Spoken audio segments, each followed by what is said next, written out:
I've never been one for speeches. Never thought my story was worth much telling. But something happened to me in June of 1944 that changed everything I thought I knew about life, death, and what comes after. So I'm sitting here now, all these years later, trying to put into words an experience that words can't really capture. My name is James Sullivan. I was a private first class with the 116th Infantry Regiment, 29th Division. Part of the first wave at Omaha Beach on D-Day. I was 22 years old. Before I tell you what happened that morning, I should probably tell you a bit about who I was before. I grew up in a small town in Virginia. My father ran the local hardware store, and my mother taught at the elementary school. I had a younger sister, Margaret, who everyone called Maggie. Normal American family. We went to church on Sundays, not because we were particularly religious, but because that's just what you did back then. I was working at my father's store when Pearl Harbor happened. I remember standing around the radio with a bunch of customers, listening to the news come in. By the next day, I'd made up my mind to enlist. My father didn't try to stop me, though I could see in his eyes he wanted to. He'd served in the Great War, came back with a limp and nightmares he never talked about. But he understood. He just said, "Do your duty, son, and come back home." So in January of 1942, I joined the Army. Basic training was in Georgia. I still remember the heat, the shouting drill sergeants, the endless marching. I wasn't anything special as a soldier. Not particularly strong or brave, just average. But I learned to shoot straight enough, follow orders, and keep my gear clean. By late 43, we were in England, training for what everyone knew was coming, the invasion of Europe. The waiting was almost worse than the training. Months of drills, equipment checks, and more drills. We weren't told exactly where or when we'd be landing, of course. Security was tight. But we all knew it would be France, and it would be soon. The night before D-Day, I wrote letters to my parents and Maggie. Just in case. I told them I loved them. Told my father I was proud to be his son. Asked my mother not to worry too much. Told Maggie to take care of them if I didn't make it back. I sealed the envelopes and gave them to my buddy, Frank Miller, who was in a different landing craft. We all did that. Gave our letters to someone who might survive if we didn't. I didn't sleep that night. None of us did, really. Some prayed. Some cleaned their weapons for the 10th time. Some just stared into nothing, already somewhere else in their minds. Morning came too soon. We loaded onto the landing craft in the pre-dawn darkness. The English Channel was rough that day. Really rough. Most of us got seasick. Imagine that before we even faced the enemy, we were already miserable, covered in our own vomit and the vomit of the guys crammed in next to us. The smell was overwhelming in that closed space. Our lieutenant, a guy named Harrison, tried to keep our spirits up. "When we hit that beach, you move fast," he kept saying. "Keep your head down and move inland. The longer you stay on the beach, the deader you are." Good advice, as it turned out. The closer we got to the shore, the louder it became. First distant thunder, then a constant roar. Navy guns firing, German artillery answering. The sound was physical, like you could feel it pushing against your chest. I was standing near the front of our landing craft. To my right was a kid named Eddie Peterson from Minnesota. He couldn't have been more than 19. To my left was a sergeant, Joseph Garcia. He'd been in North Africa and Sicily, a combat veteran. He seemed calm, which helped. 5 minutes, someone shouted from behind. I remember checking my rifle one last time, making sure the safety was on, adjusting my helmet. Small, meaningless actions to keep the fear at bay. Eddie was praying quietly beside me. "Our Father who art in heaven." His voice was barely audible over the engines and the distant explosions. Garcia just stared ahead, his face set like stone. "Remember your training," the lieutenant called out. "Move fast, find cover, and link up with your squad." Then came the moment. I could see the shoreline now through the spray and mist. Omaha Beach, a stretch of sand that looked so ordinary from a distance, but which I knew was covered with obstacles, mines, and thousands of Germans waiting to kill us. The craft hit something, a sandbar maybe, and lurched hard to the left. The coxswain shouted something. The ramp began to lower. Everything slowed down then.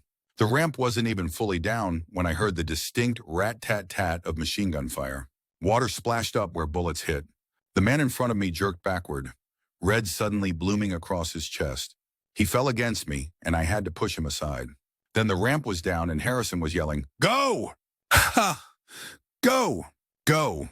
I jumped into water that was much deeper than expected, over my head. The weight of my equipment pulled me down. For a moment, I thought I would drown right there, just yards from the beach. But somehow I pushed up, broke the surface, and found I could just barely touch bottom with my toes. All around me, men were struggling in the water. Some were already floating face down. I fought my way toward shore, each step a battle against the weight of my soaked uniform, my pack, my weapons. The noise was beyond description. Machine gun fire, mortars, artillery, men screaming, officers shouting orders that no one could hear. It was chaos, pure and complete. I reached the beach and collapsed behind a metal obstacle. One of those things the Germans had placed to tear the bottoms out of landing craft at high tide. It offered minimal protection, but it was better than nothing. I lay there for maybe 30 seconds, just trying to breathe, trying to make sense of what was happening. The beach was a vision of hell. Bodies everywhere, some still moving, calling for help, others terribly still. Landing craft burning offshore, tanks that had made it to the beach only to be hit and now sat like smoking metal coffins. And everywhere the constant ping and whine of bullets. I saw Garcia about 20 yards ahead, waving for me to move up. I took a deep breath, rose to a crouch, and ran toward him. Made it. We pressed ourselves against a small ridge of sand. "Where's the lieutenant?" Garcia shouted in my ear. I shook my head. I hadn't seen Harrison since leaving the landing craft. "We need to get to the seawall." Garcia pointed to a low concrete wall about 100 yards ahead. Some men had already reached it and were taking cover there. It seemed impossibly far away across the open beach. "On three," Garcia said. 1, 2, 3. We ran, zigzagging as we'd been trained. 10 yards, 20. I could hear bullets snapping past. The sand kicked up in little spurts where they hit near my feet. Then Garcia went down beside me. Hit in the leg. He cursed, tried to get up, fell again. I dropped beside him. "Can you walk?" He gritted his teeth, nodded. I helped him up, got his arm around my shoulders. We staggered forward together, slower now. Easy targets. Somehow we made it another 30 yards before I felt something hit me. Not pain exactly. More like being punched hard in the side. I stumbled but kept going. It was only when we collapsed behind a disabled tank that I realized I'd been shot. My hand came away from my side covered in blood. Strangely, it still didn't hurt much. Shock, probably. "You're hit," Garcia said, his face grim. "So are you," I replied. He tore open a first aid packet, pressed a bandage against my side. "Press hard," he ordered. I did the same for his leg. The bandage turned red almost immediately. "We need to keep moving," Garcia said after a minute. "We're still too exposed here." He was right. The tank provided some cover, but we were still out on the open beach. The seawall was maybe 50 yards away now. Men were gathering there, organizing, beginning to return fire effectively. So we started moving again. Each step was becoming harder for me. The initial numbness was wearing off, and now I could feel the wound in my side burning like fire. My vision was starting to narrow, turn gray at the edges. Blood loss, I thought distantly. We were about halfway to the seawall when the mortar round hit. I didn't hear it coming. Just a flash, a deafening bang, and then I was flying through the air. I landed hard, the breath knocked from my lungs. Something was wrong with my leg. Very wrong. I couldn't feel it below the knee. I tried to get up and couldn't. Tried to call for Garcia and couldn't find my voice. My ears were ringing so loudly I couldn't hear anything else. The world seemed to be fading in and out, like a radio losing its signal. I lay there on the sand, unable to move. The sky above was a beautiful clear blue, with just a few wispy clouds. Peaceful, if you could somehow ignore the battle raging below it. I found myself focusing on that sky, trying to block out everything else. I don't know how long I lay there. Time seemed to stretch and compress in strange ways. I was cold, so cold. My thoughts were becoming disconnected, fragmentary. I thought of my parents, of Maggie, of our house back in Virginia, with the big oak tree in the front yard. I thought about how I'd never see any of it again, because I knew I was dying. There on that blood-soaked beach, thousands of miles from home, I wasn't afraid anymore, strangely enough. Just sad and tired, so very tired. I closed my eyes. Just for a moment, I told myself. Just to rest. I don't know if I actually lost consciousness then or not. But suddenly there was someone beside me. A medic, I thought at first. He was leaning over me, saying something I couldn't hear through the ringing in my ears. I tried to focus on his face, but it seemed blurry, indistinct. Then his hand touched my shoulder, and a wave of warmth flowed through me. The pain receded. Not gone, but distant, like it belonged to someone else. I blinked, and now I could see him clearly. Not a medic. A soldier, but not in our uniform. His outfit looked older, like something from another war. And there was something odd about him. Something I couldn't quite place. He seemed I don't know how to describe it exactly. Solid but not solid. There but not entirely there. Come on, son, he said, and strangely, I could hear him perfectly despite the ringing in my ears. You can't stay here. He helped me to my feet. I stood without difficulty, which surprised me. I looked down at my leg, the one I'd thought was badly injured, and it appeared fine. No blood, no wound. I touched my side where I'd been shot. Nothing, no pain. I looked around in confusion. The beach was still there, the battle still raging, but it was different somehow, muted, like I was watching it through a pane of frosted glass. The sounds were distant, the movement slightly slowed, and there were others like the soldier who'd helped me. Dozens of them, moving among the fighting men. Some wore uniforms I recognized from our current war. Others wore uniforms from the First World War. Still others wore Civil War uniforms, both blue and gray. There were even some in Revolutionary War garb, and others in uniforms I didn't recognize at all. Mana, what's happening? I asked. My voice sounded strange to my own ears, as if it were coming from both inside and outside my head at the same time. You're crossing over, the soldier said simply. He had a kind face, weathered and lined. Old eyes in a young man's face. I'm here to help. Crossing over? You mean I couldn't say the word. Dying. He finished for me. Yes, or rather your body is. I looked back to where I'd been lying and saw myself still there, motionless on the sand. Blood pooled beneath me. My skin was gray, my eyes half open but seeing nothing. That can't be me, I said. I'm right here. The soldier nodded patiently. You're here with me now, but your physical body is there. The part of you that thinks and feels and remembers, that's what's standing here talking to me. I stared at my body trying to make sense of this. Around us the battle continued, but no one seemed to notice us. A group of soldiers ran right past, one of them passing through the soldier beside me as if he weren't there. Are you dead too? I asked him. I died at Antietam, he said. September 17th, 1862. I was with the 12th Massachusetts Infantry. We lost 224 men that day, killed or wounded. I was one of them. But why are you here? Why am I seeing you? Some of us stay to help others cross over, especially in battle. It can be confusing, frightening. We try to make it easier. I looked around again at the other spectral soldiers moving among the living and the dead. All of you do this? Those who choose to, some move on immediately. Others stay for a time. Is this heaven? I asked. It seemed a foolish question even as I asked it. This blood-soaked beach hardly seemed like paradise. The soldier smiled slightly. No, think of this as a threshold, a border between what you were and what you'll become. As he spoke, I became aware of something else, a light. Not coming from anywhere specific, not the sun or a flare, but seemingly present everywhere, just at the edge of vision. And with it, a sense of peace, unlike anything I'd ever known. Do you see it? The soldier asked. The light? I nodded. That's where we'll go next. I felt drawn to that light, wanted to move toward it, but something held me back. What about them? I gestured to the men still fighting, still dying on the beach. What about Garcia? And Eddie? I didn't even know if they were still alive. Their paths are their own, the soldier said gently. Some will join us today. Others will continue in the physical world. But right now, we need to attend to your journey. He held out his hand. I hesitated only briefly before taking it. His grip was firm, warm, reassuring. We began to walk, not toward the sea wall where the fighting men were headed, but toward the water. Yet it wasn't really the English Channel anymore. The further we walked, the more the landscape changed. The sounds of battle faded.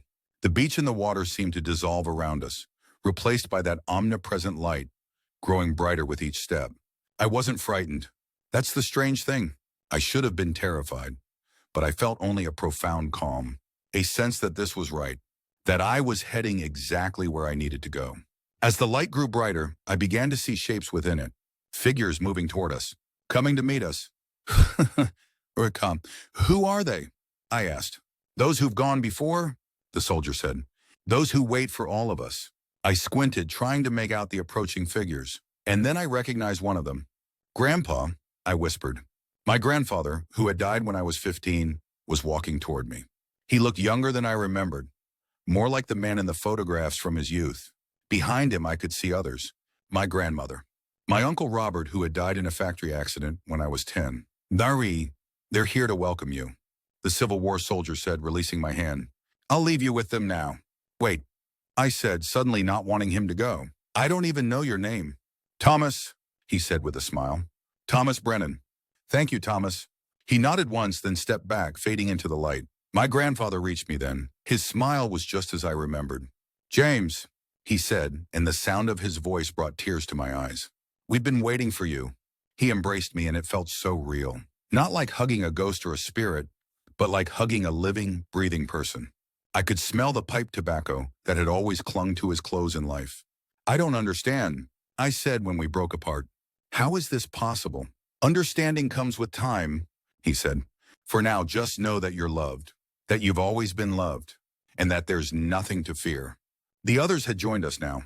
My grandmother, still with the kind eyes I remembered, though her face was unwrinkled, her back straight instead of bent with age. Uncle Robert, who tousled my hair like he used to do when I was a child, even though I was now a grown man.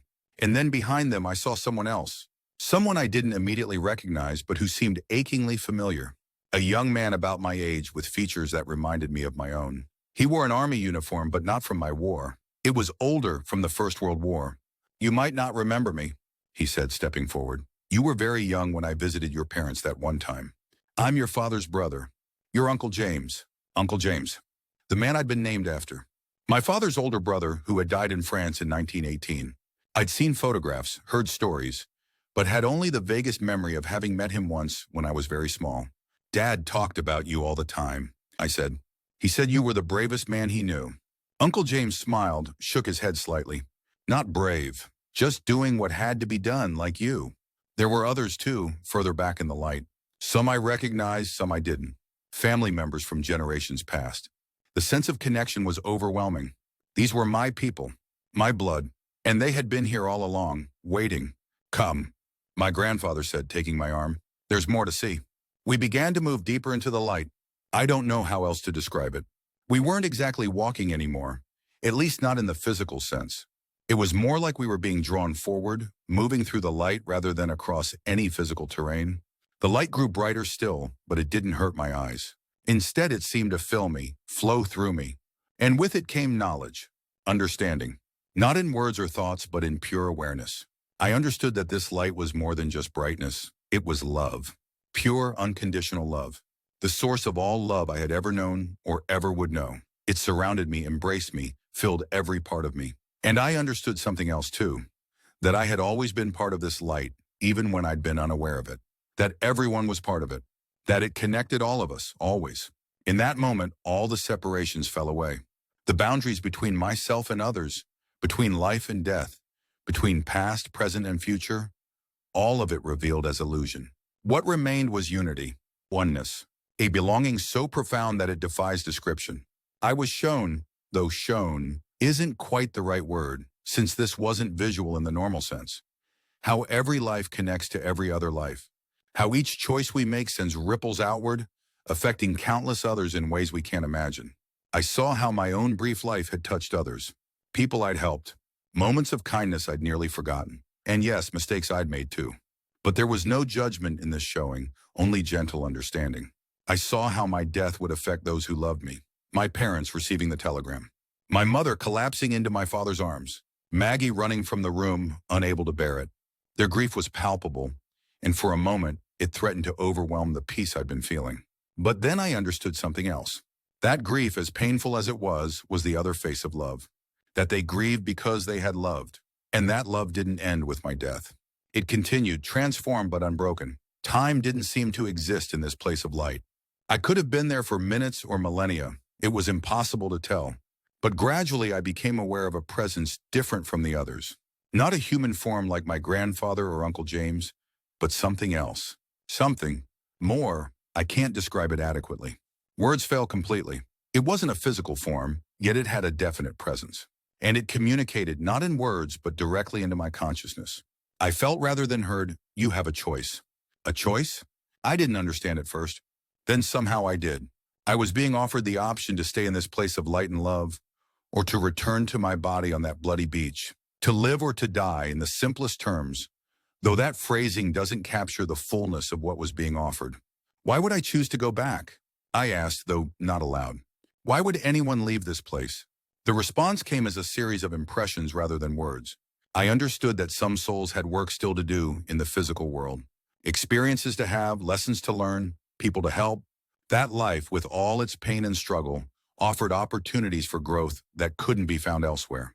I saw flashes of a possible future, me surviving the war, coming home, meeting a woman, children, a long life filled with both joy and sorrow, as all lives are. I saw people I might help if I returned, lives I might touch, changes I might be part of. But I'm badly wounded. I protested. My body is dying. Again, that sense of gentle correction. My body was damaged, yes, but not beyond saving. Not yet. If I chose to return, I would recover, though the road would be long and painful. I felt torn. Part of me, a large part, wanted nothing more than to stay in this place of peace and light forever, to remain with my grandparents, with Uncle James, with all those who had gone before. The thought of returning to pain, to war, to the limited awareness of physical existence was almost unbearable now that I'd experienced this expanded state. But there was something else too, a pull toward that other life, that other path, a sense of incompletion, of work not yet done. So what should I choose? I asked the presence. The response was clear. The choice must be yours alone. I turned to my grandfather, to Uncle James, to the others who had welcomed me. What would you do? We each made our choices when our time came. Uncle James said, "This moment is yours, James. Whatever you decide, we will understand. And we will be here when your time comes again, whether that's today or decades from now." I closed my eyes, or rather, I withdrew my awareness, since I didn't really have eyes in this place, and tried to feel my way to the right answer. The pull of the light was strong, but there was that other pull too, back toward life, toward the unfinished. And there was something else, a message, something I had learned here that seemed desperately important, though I couldn't quite articulate what it was. Something about connection, about the light that existed in everyone, whether they knew it or not, about how that connection transcended death. It seemed suddenly important that people know this, that they understand they were never truly separated from those they had lost. That death was not an ending, but a transformation. If I go back, I asked, will I remember this? Will I remember you, this place, what I've learned? The answer came not from the presence, but from my grandfather. The veil between worlds is thick, James. Few who return remember clearly. But the knowledge remains, even when the memory fades. It becomes a part of you. I nodded, understanding. And in that moment, I made my choice. I want to go back, I said. There's still something I need to do.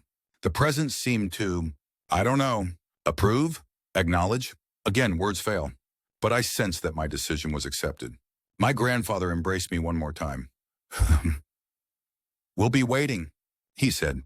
"However long it takes." Uncle James gripped my shoulder. "You'll do fine, son. You're stronger than you know." One by one, they moved back, fading into the light. Not gone, but at a distance now. The light itself began to recede, or perhaps I was moving away from it. The sense of perfect peace and understanding started to dim.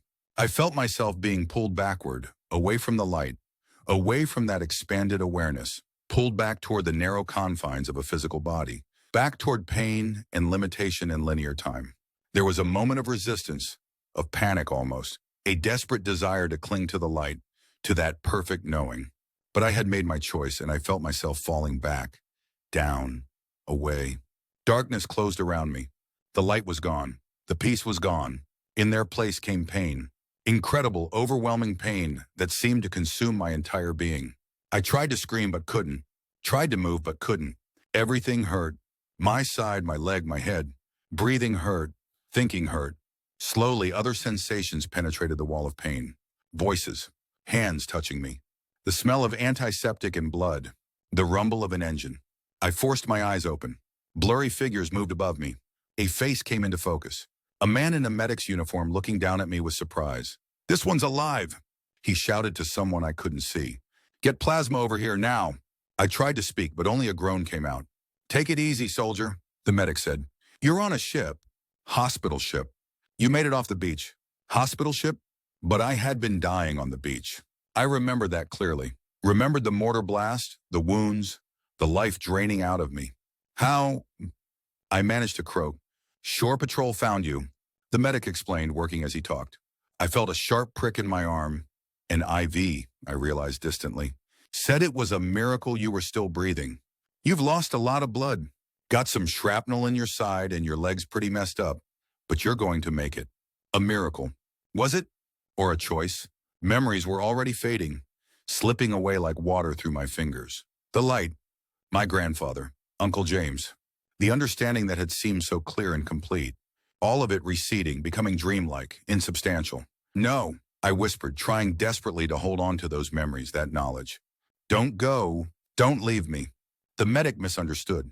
Nobody's leaving you, buddy. You're going to be fine. Just rest now. But I wasn't talking to him.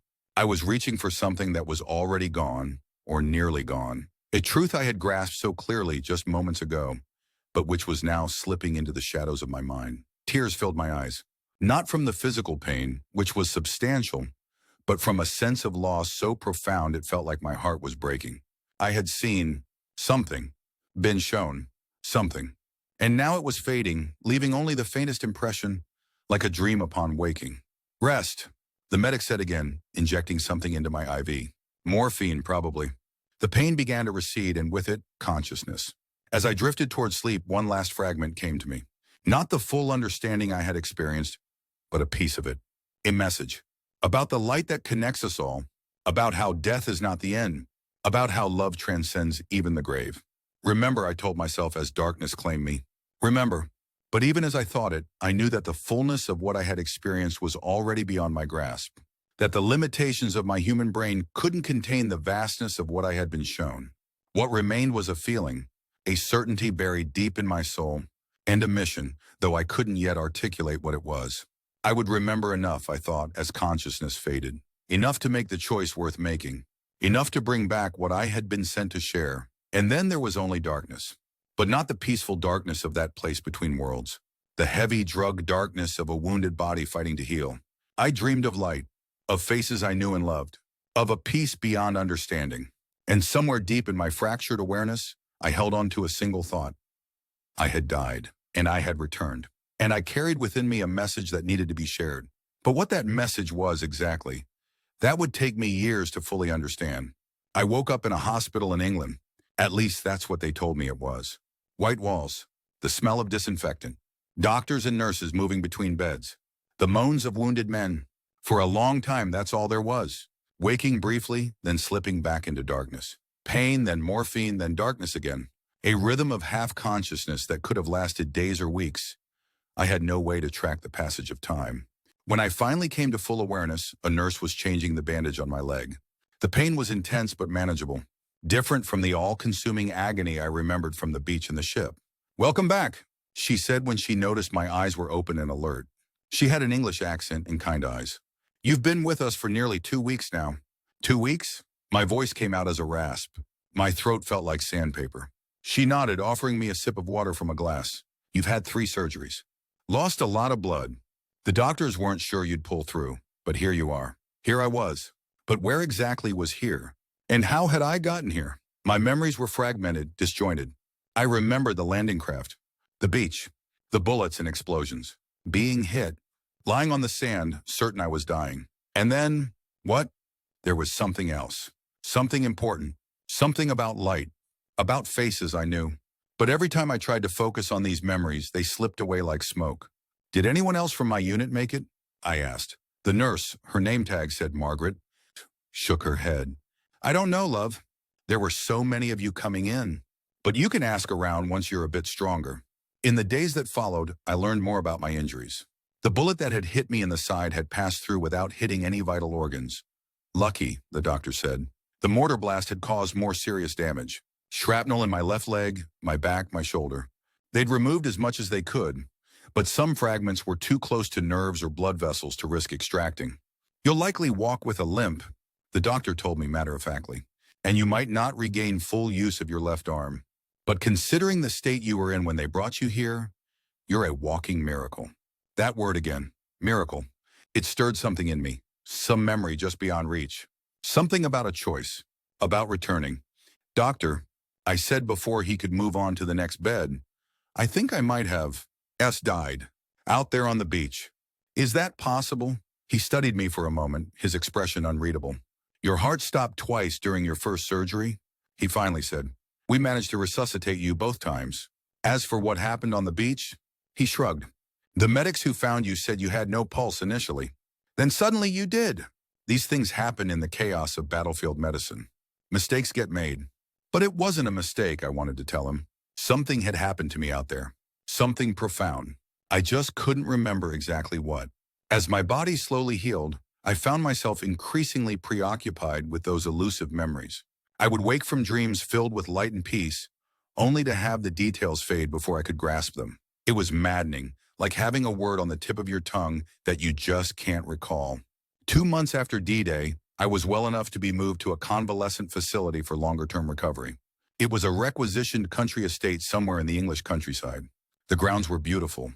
Green lawns, ancient trees, flowers blooming in carefully tended beds. A stark contrast to the mud and blood of Omaha Beach. It was there that I met David Cooper. He was an Army Air Corps pilot who had been shot down over Germany. Unlike me, his physical injuries were relatively minor.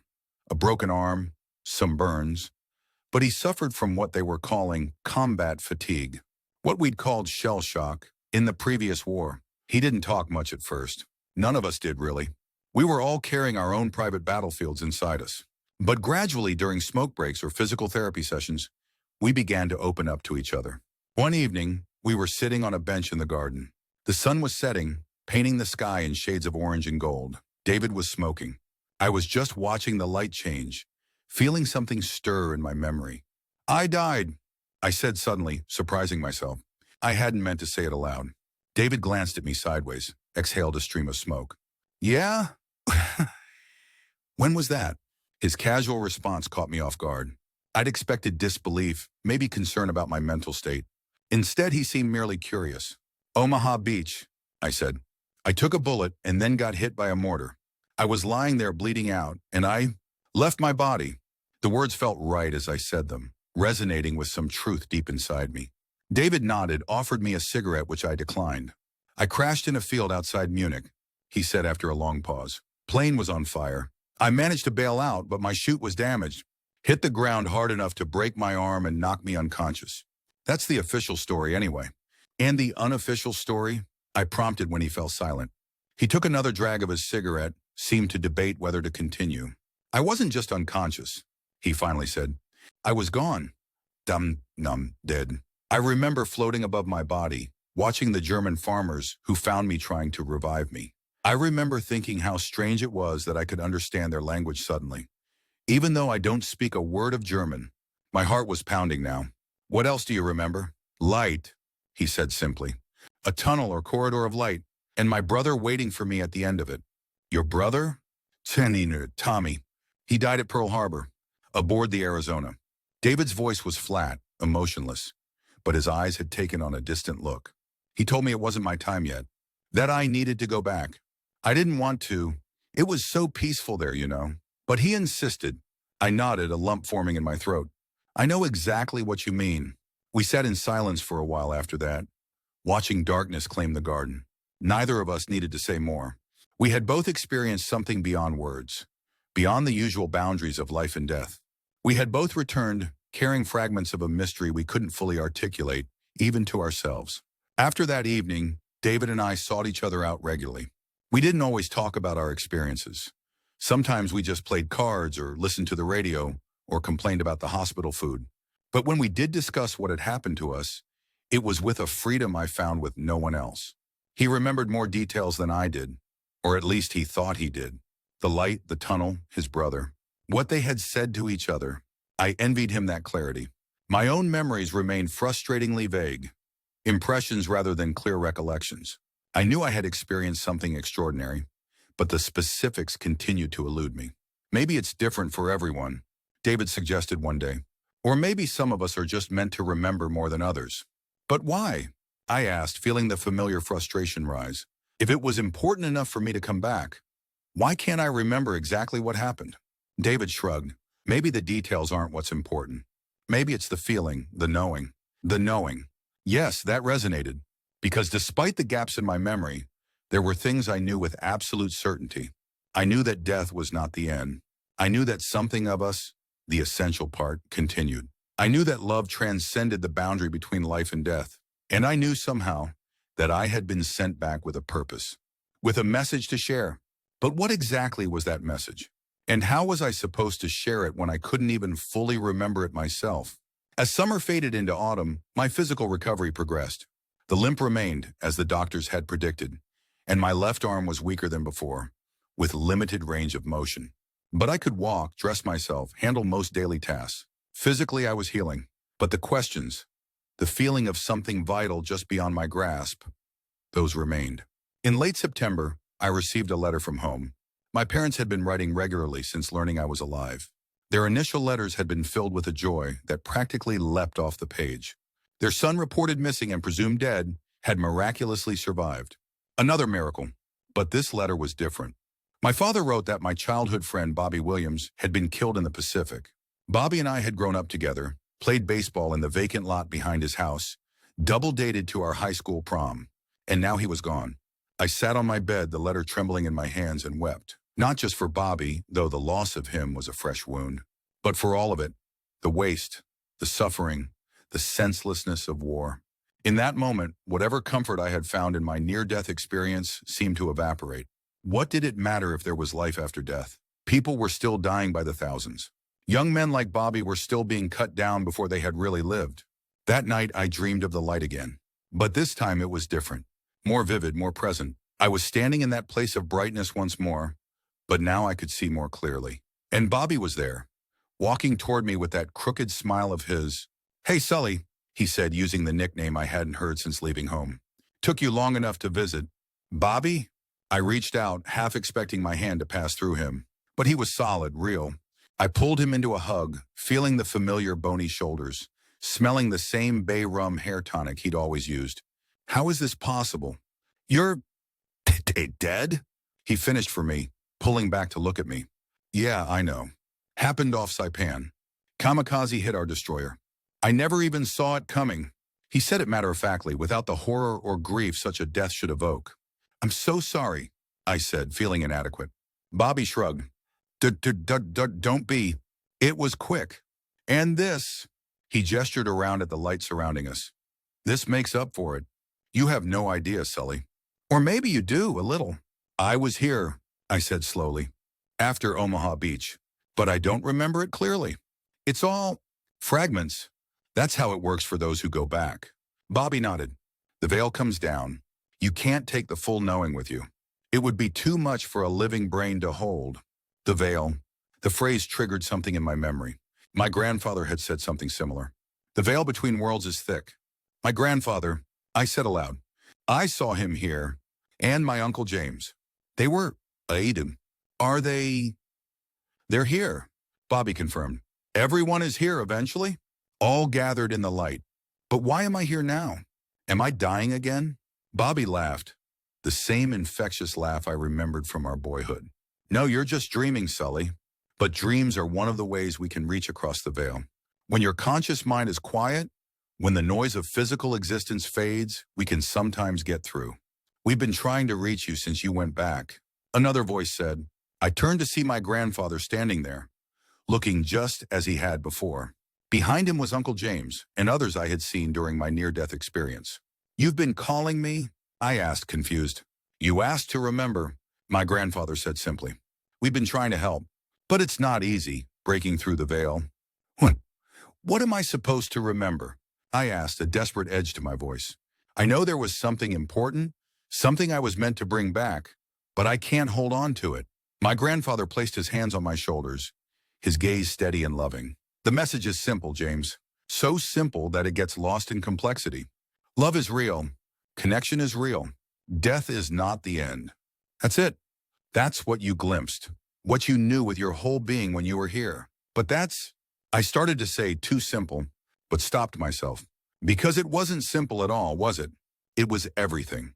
If love persisted beyond death, if we remained connected to those we lost, if physical death was merely a transition rather than an ending, that changed everything. How we lived, how we died, how we grieved. "You understand?" my grandfather said, seeing the realization dawn in my expression. "Now you need to share that understanding. That's why you went back. To be a bridge, to bring comfort, to remind people of what they already know, deep down but have forgotten." "How?" I asked. "Who would believe me?" Some will, Uncle James said, stepping forward. Those who need to hear it most. You'll know them when you find them, or when they find you. Bobby gripped my arm. You won't be alone, Sully. We'll be with you. All of us. Always. I looked at them. My grandfather, my uncle, my childhood friend, and felt tears well up. I miss you, I said simply. We're not gone, my grandfather replied. Just on the other side of a thin veil. Remember that, and help others remember too. The dream began to fade then, the light dimming, their faces becoming less distinct. I tried to hold on, to remain in that place of knowing and connection, but I could feel myself being pulled back toward waking consciousness. Remember, James, my grandfather's voice followed me as I drifted away. Remember, I woke with tears on my face and a clarity I hadn't felt since Omaha Beach. Not all the details of my near-death experience had returned. There were still gaps, still things beyond my ability to recall or express. But the essence of it, the core truth, was with me now. And with it came a sense of purpose, of mission. That morning I sought out David Cooper, found him at his usual spot in the garden, despite the autumn chill. I remembered, I said without preamble, not everything, but enough. I know what I'm supposed to do now. David looked up at me, a small smile playing at the corners of his mouth. Yeah? What's that? Ibri, bear witness, I said simply. Tell what I know to be true. That death isn't the end. That love continues. That we're all connected, even across the boundary between life and death. David nodded slowly. Simple truth. Hard to accept in a world that demands proof for everything. I don't need everyone to believe me, I replied. Just those who are ready to hear it. Those who need it most. And so began the next phase of my journey. In the remaining months of my convalescence, I started to share my experience with others at the hospital. Not everyone, not all at once. But when I saw someone struggling with grief, with the loss of buddies, with the fear of their own mortality, I would find a quiet moment to talk with them, to share what I had learned.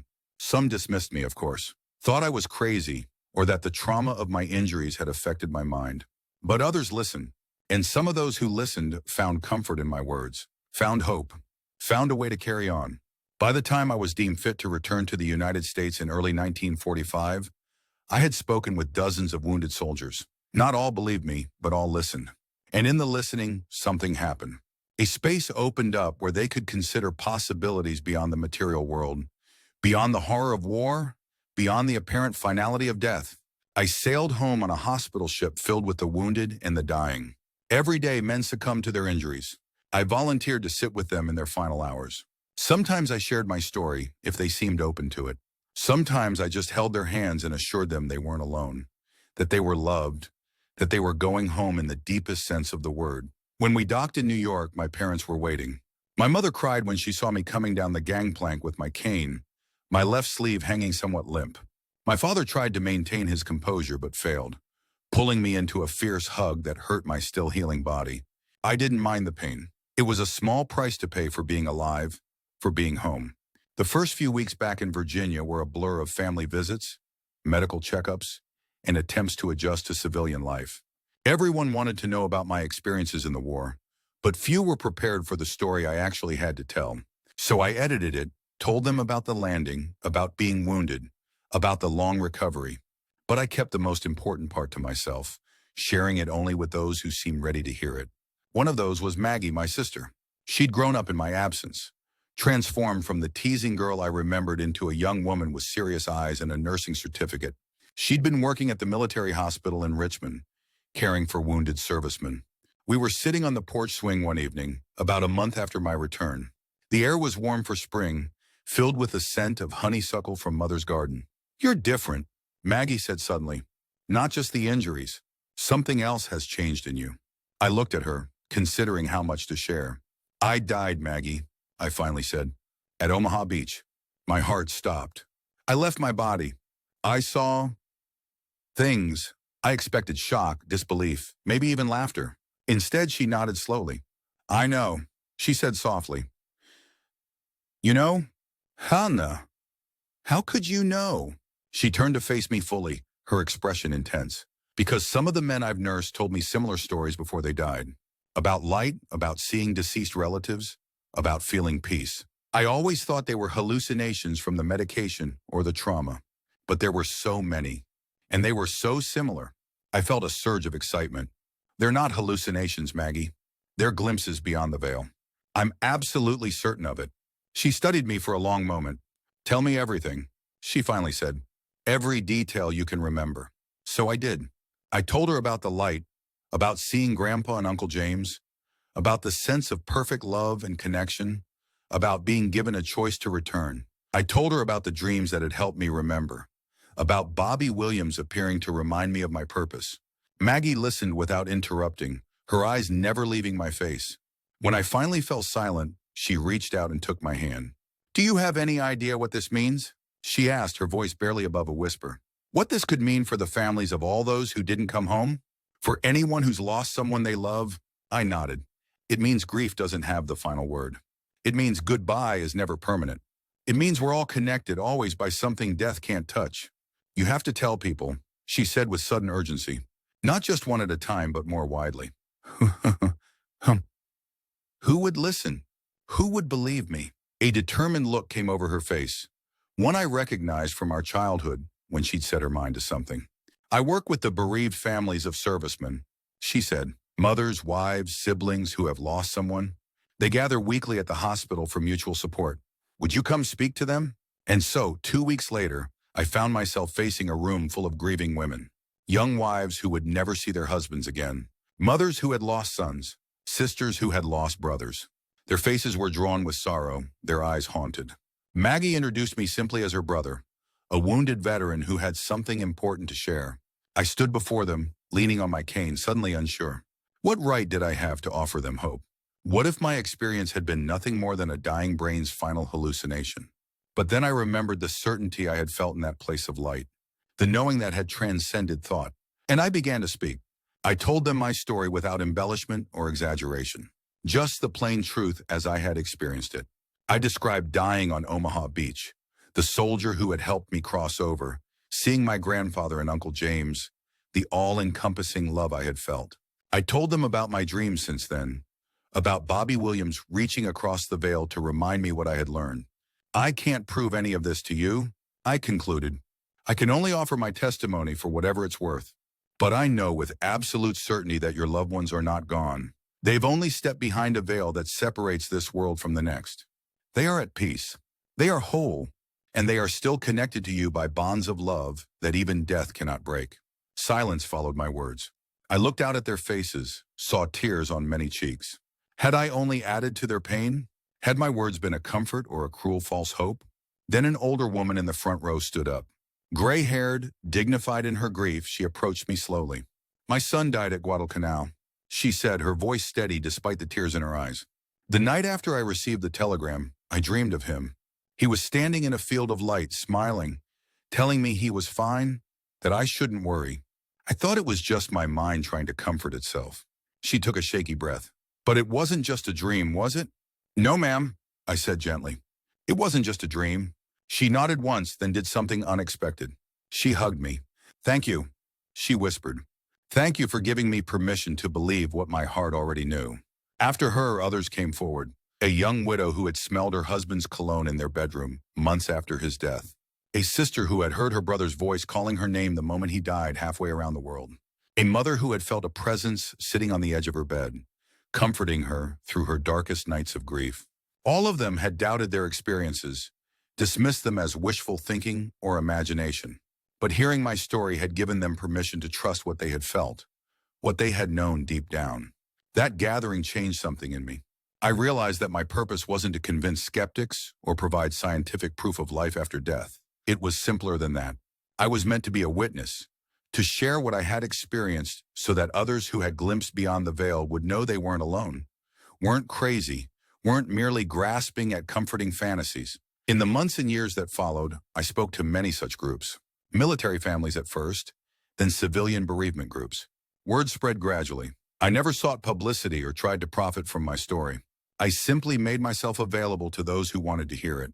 Sometimes traditional religious leaders would attend these gatherings. Some were supportive, seeing my testimony as confirmation of their teachings about eternal life. Others were suspicious, concerned that I was promoting some kind of spiritualism or occult practice. I always emphasized that my experience hadn't contradicted religious teachings about the afterlife, but rather had stripped them down to their essence. Love continues beyond death. Connection persists. We are never truly separated from those we love. Life went on, of course. I wasn't just a messenger from beyond. I was also a young man trying to rebuild a life after war. In 1947, I met Eleanor at one of my talks. She had lost her fiancé at Iwo Jima and had come seeking comfort. What she found eventually was a different kind of love. We married in 1948 and had our first child, a daughter we named Hope, in 1949. I took a job as a history teacher at the local high school. My wartime injuries precluded more physical work, but I discovered I had a gift for teaching. And if students occasionally heard more than just historical facts in my classroom, if they sometimes heard about the deeper connections that bind us all, about the light that awaits beyond this life, well, no one seemed to mind too much. Years passed. Our family grew. A son, Michael, joined us in 1951, and another daughter, Grace, in 1954. The war gradually receded into memory for most Americans, replaced by new conflicts, new fears, new distractions. But for those who had lost someone, the grief remained. And so did I, always willing to share my story with those who needed to hear it. I kept in touch with David Cooper. He had taken a different path after the war, becoming a chaplain in the newly formed Air Force. He worked specifically with injured airmen and their families, sharing his own near-death experience when appropriate. We would meet every few years, compare notes on the people we'd spoken with, the comfort we'd been able to offer. "Do you ever wonder if it was real?" he asked me once, during a visit in the early 1960s. Or if our brains just manufactured the whole thing as some kind of protection against the trauma of dying. I considered the question seriously. After all, science had progressed. There were those who suggested near-death experiences were nothing more than misfiring neurons, the last gasp of a dying brain producing comforting hallucinations. I've had nearly 20 years to reflect on what happened to me. I finally answered. I've read the scientific explanations. I've considered the possibility that it was all an illusion. And I always come back to the same conclusion. What I experienced was more real than anything before or since. More real even than this conversation we're having right now. David nodded, seeming satisfied with my answer. "Me too," he said simply. As I grew older, I found that my memories of the near-death experience didn't fade as other memories did. If anything, they became clearer, more integrated into the whole of my life. The message I had been given, about love persisting beyond death, about our eternal connection to each other, didn't diminish with time, but rather grew in significance. I watched my children grow up, go to college, start their own families. I retired from teaching in 1982, but continued to speak to bereavement groups, especially those for veterans and military families. Vietnam had created a whole new generation of grieving parents, spouses, and children who needed to hear what I had learned at Omaha Beach. Eleanor died in 1996 after a brief battle with cancer. Her passing was peaceful, with our children and several grandchildren gathered around her bed. In her final lucid moments, she squeezed my hand and whispered, "I'm not afraid, James. Because of you, I'm not afraid." Those words sustained me through the grief that followed. I knew better than most that she wasn't gone, that our connection remained unbroken. But knowing didn't eliminate the pain of separation, the loneliness of continuing without her physical presence. In my dreams, though, we were together. Not every night, but often enough to bring comfort. She would appear to me as she had been in her youth, vibrant and smiling, waiting in that familiar light. "Not yet," she would say when I asked if I could stay. "You still have work to do." And she was right. Even in my 80s, then my 90s, people still sought me out. Veterans of wars in Iraq and Afghanistan, families who had lost loved ones in terrorist attacks or natural disasters, anyone seeking reassurance that death was not the end, that connection persisted, that love transcended even the grave. I told my story to them all, not with evangelistic fervor or insistence, but simply as one human being sharing his experience with others. Some believed me, some didn't. It didn't really matter. What mattered was offering the possibility of a different perspective on death, a perspective that might bring comfort in the face of irreplaceable loss. In 2019, at the age of 97, I was invited to participate in the 75th anniversary commemoration of D-Day. I was one of the few remaining veterans of Omaha Beach, a living link to a day that had shaped modern history.